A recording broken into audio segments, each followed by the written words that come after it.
What is digital sovereignty and why is it important for EU member states to ensure their digital infrastructure? Well, digital sovereignty, depending on from who.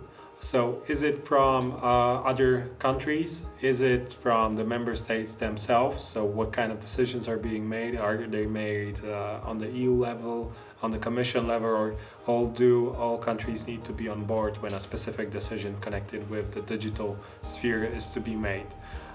It means that we're somehow independent in terms of the business sector, in terms of the regulations and the safety of the customers in the European Union from external actors. Whether it is China, whether there are other actors as well, or whether it is the United States and the development of this specific business sector in Europe. And this is a very important question in terms of the economy.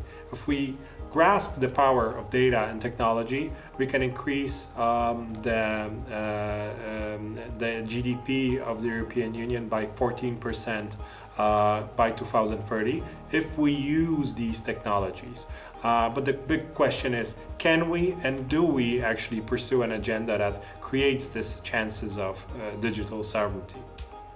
I see. And how do emerging technologies such as artificial intelligence or quantum computing shape the debate around the digital sovereignty? And considering these emerging technologies, what is the EU doing to make sure that their digital infrastructures are resilient?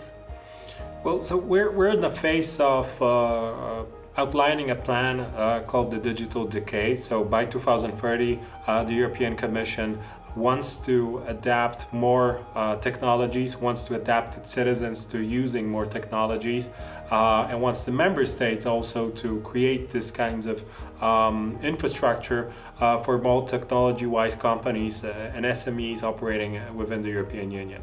And this is a big ask for the European Union as we are less developed in terms of new R&D, technology-wise companies, and the biggest companies in the world. So we're using American technologies, we're using Chinese technologies, typically not European.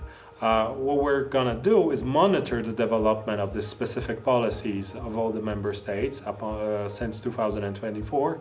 We're gonna see if some of the policies, subsidies, R&D kind of money being available to companies actually create these circumstances for the development of these businesses and Europe being more present in this sphere. But what these technologies as quantum computing or ChatGPT do create is distortion.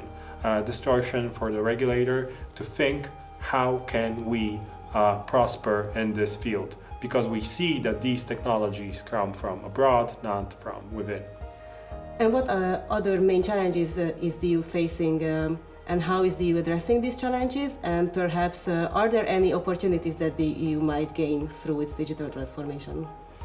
Well, the biggest challenge that the EU faces is the fragmentation of the market. We have, 27 languages or more even used within the European Union. We have companies that are operating on the specific markets.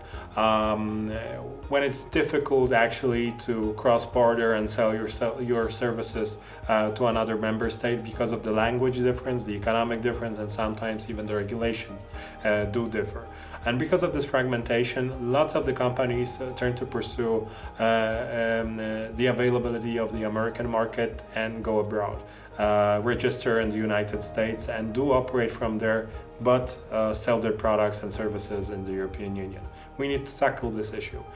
This is the most important thing, so to have a coherent regulation for the business sector operating in the technology sphere, have more access, and also to educate the citizens and the customers. So in order to have a bigger customer base, we also want to use the services coming from the European Union or from the other member states, not to use the services provided externally. I think this is the biggest challenge that we face, basically, the how we approach each country as a specific market, not as a digital single market that we can access and tap into the access of almost 500 million customers, which is more than in the United States. And regarding the opportunities?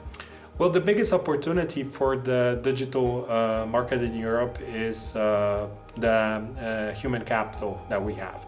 We have one of the best universities in the world. We have lots of software and engineers, technology actually used by the state, sometimes more advanced than in the United States or even in China. We tend to forget that we're very advanced in some spheres, but then there's the differentiation across the bloc. So you have some countries that are very much advanced, very technologically advanced, using new technologies, having companies that are actually one of the best and most advanced in the world. And sometimes you have very traditional businesses still not using even the basic technologies known at the end of the 90s. And this difference between the economies in the European Union does cause a lot of issues.